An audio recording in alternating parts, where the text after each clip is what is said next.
In an article published in late March, the American economist Noah Smith posted on his personal blog an article titled "The Latest Episode of the Mad King Trump."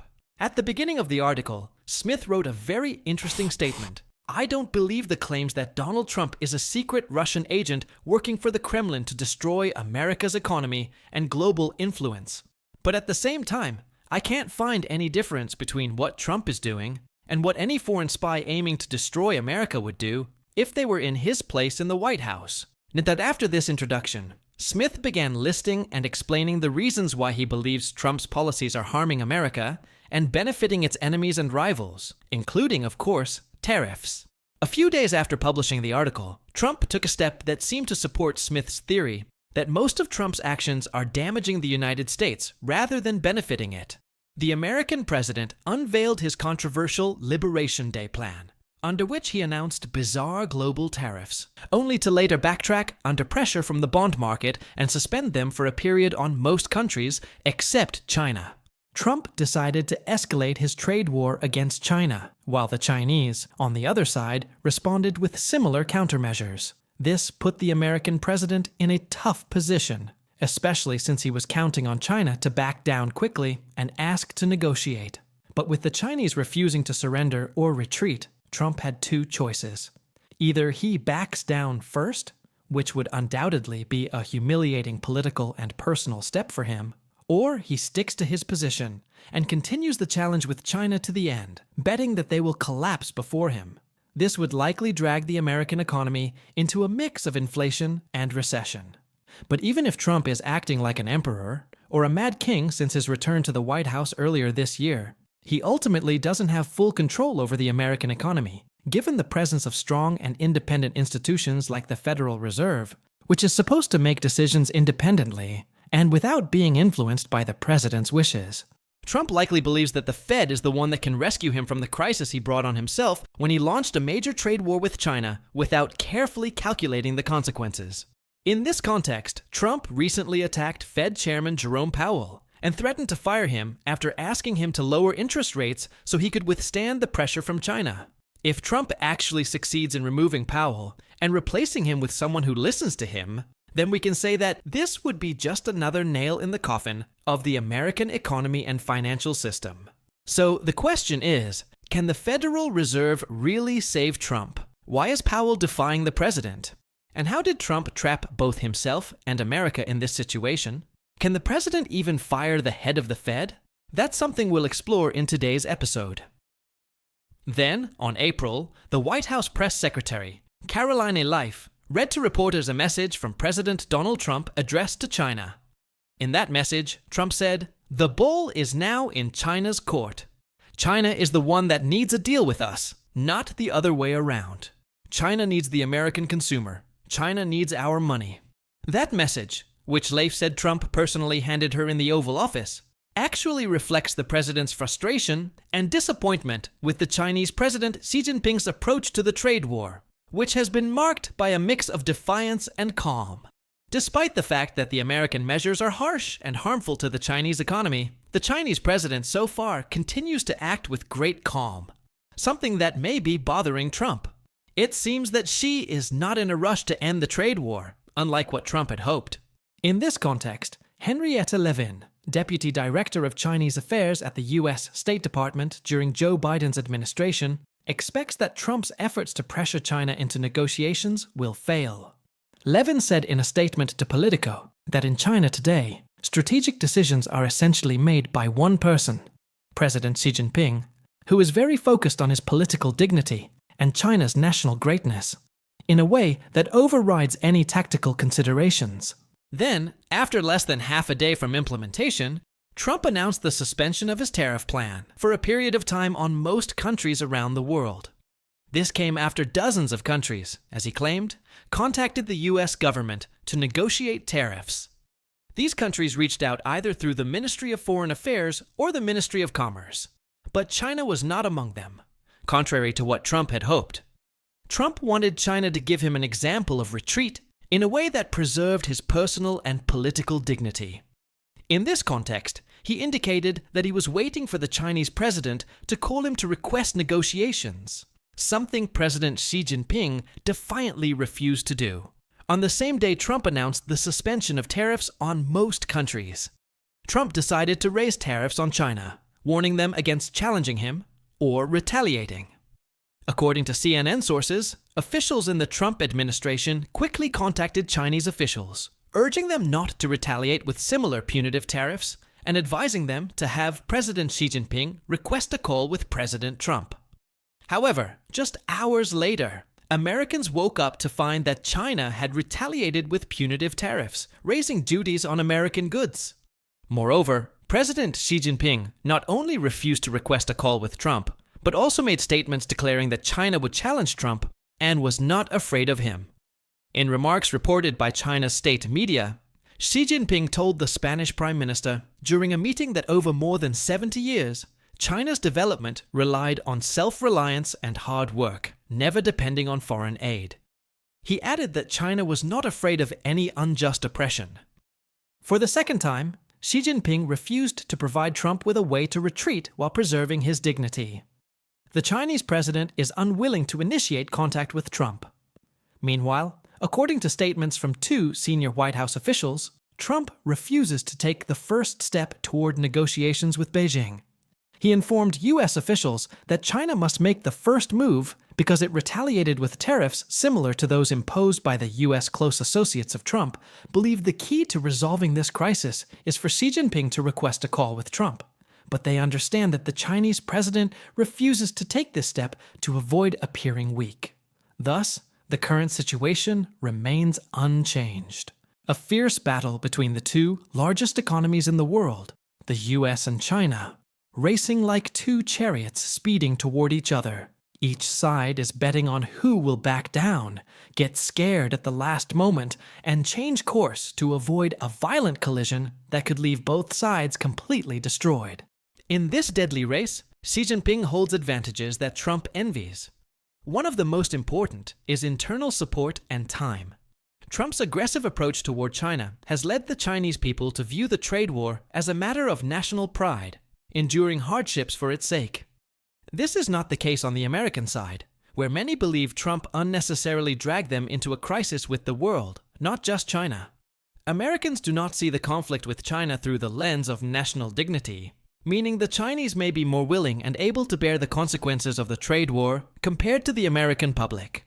At the same time, China, being a largely centralized state, grants President Xi Jinping absolute authority over all institutions, including those related to the trade war, such as the People's Bank of China. This is not the case in America, where Trump struggles to impose control over institutions like the courts and universities. This brings us to the second advantage Xi Jinping holds: time. His ability to fully control state institutions, coupled with the Chinese people's view of the trade war as a matter of national pride, allows him to wait patiently without rushing to change his stance toward Trump. The American president does not have this luxury. Though he has succeeded so far in subduing the government and Congress due to widespread fear of him, three other key groups remain outside his influence: the public, consumers, financial markets, and the Federal Reserve. As soon as Trump announced his controversial tariff plan, U.S. financial markets suffered a severe shock, losing trillions of dollars in market value. At the same time, various opinion polls revealed that the majority of Americans opposed Trump's tariffs, viewing them as harmful to the economy and citizens, who will bear the cost in the form of rising prices and increased unemployment. According to estimates from Yale University's Budget Lab, the current tariffs are expected to increase prices, costing the average American household thousands of dollars annually. During his first term, from January 2017 to January 2021, Trump, like other American presidents, was sensitive to inflation and rising prices, as he did not want to anger voters ahead of his re-election campaign. This constraint no longer exists, as his current term is his last, and he does not need votes again. Nevertheless, he is very cautious about causing harm to the U.S. economy, whether through recession or worse, depression. Trump's tariffs threaten U.S. economic growth, but instead of retreating, he chose to attack the Federal Reserve, which has the power to boost economic growth without requiring him to abandon the tariffs. How? Simply put, The Federal Reserve can adopt an expansionary policy by lowering interest rates and increasing liquidity. This raises two important questions. Why is Trump attacking the Federal Reserve and its chairman, Jerome Powell? Why doesn't the Fed listen to him and lower interest rates if doing so would boost economic growth? On April 17th, Trump wrote a post on his Truth Social account stating that the European Central Bank was expected to cut interest rates for the seventh time. Yet Jerome Powell, whom he sarcastically referred to as Tea Toilet, always hesitates and makes mistakes. He added that the report issued by the Federal Reserve the previous day was a disaster, and that Powell must lower interest rates like the European Central Bank does. He concluded his post with a phrase saying, "Firing Powell can't come soon enough." This wasn't the first time Trump had asked the Fed chair to take such action. Just days earlier, on April 4th, 2 days after implementing the Day of Liberation tariff plan, Trump tweeted that the Fed needed to lower interest rates and stop playing politics, as he put it. This brings us to an important historical note. Trump isn't the first president to disagree with the Federal Reserve over how monetary policy is managed. Almost every president before him has clashed with the Fed at some point. The root of these disagreements lies in the differing agendas and interests of the two sides.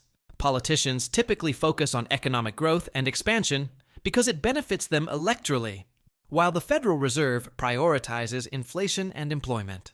The Fed's mission is to keep inflation near 2% annually and achieve maximum employment.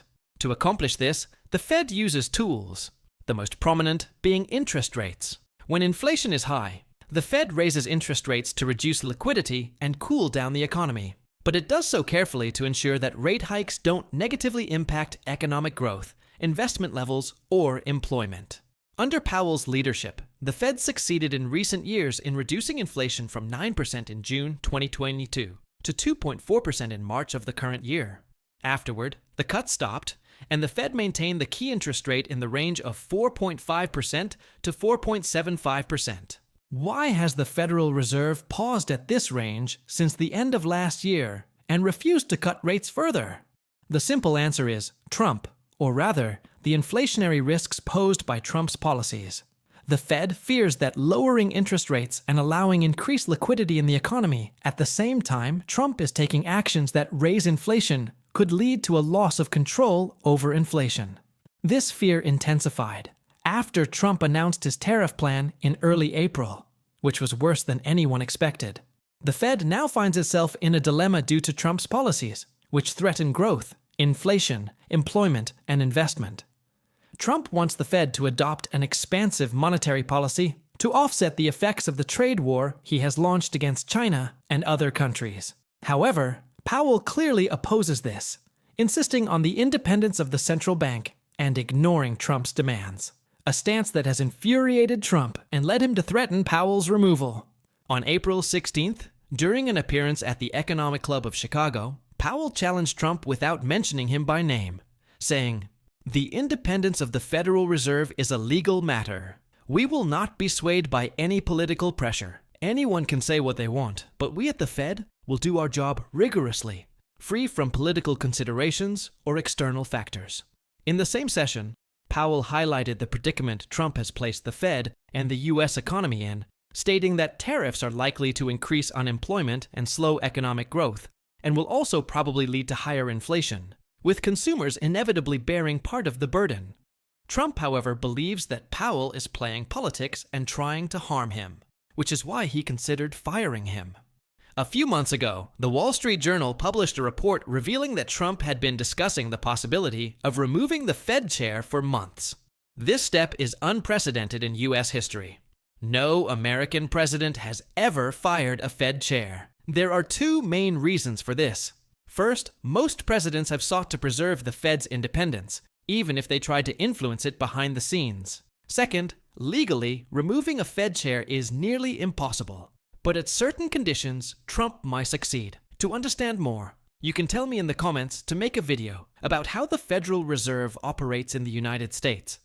Trump is unlikely to succeed in firing Powell, but attempting to do so would likely destroy what little remains of trust in the U.S. economy and financial system, much of which has already been eroded in recent weeks. lowering interest rates and flooding the market with liquidity is not the solution to the current economic predicament. The clear solution is to reverse the measures that created the problem in the first place: the tariffs. At this point, Trump seems unwilling to take this step, at least in his confrontation with China. But he will eventually have no choice. There is no alternative. Trump's obsession with confronting China and competing with Xi Jinping to appear as the strongman in front of the world is inadvertently destroying the foundations upon which America's prosperity rests. Similarly, it is in the best interest of the US for Powell to maintain his position and resist Trump's attacks. Trump wants Powell to save him in his confrontation with China, but Powell is more focused on saving the US economy, which Trump's policies are threatening like never before. This brings me to the question of the episode. In your opinion, who will back down or change their stance first in the current crisis? Trump or Xi Jinping? Share your thoughts in the comments below. If you enjoyed this episode, like, subscribe to the channel, and stay tuned for new episodes.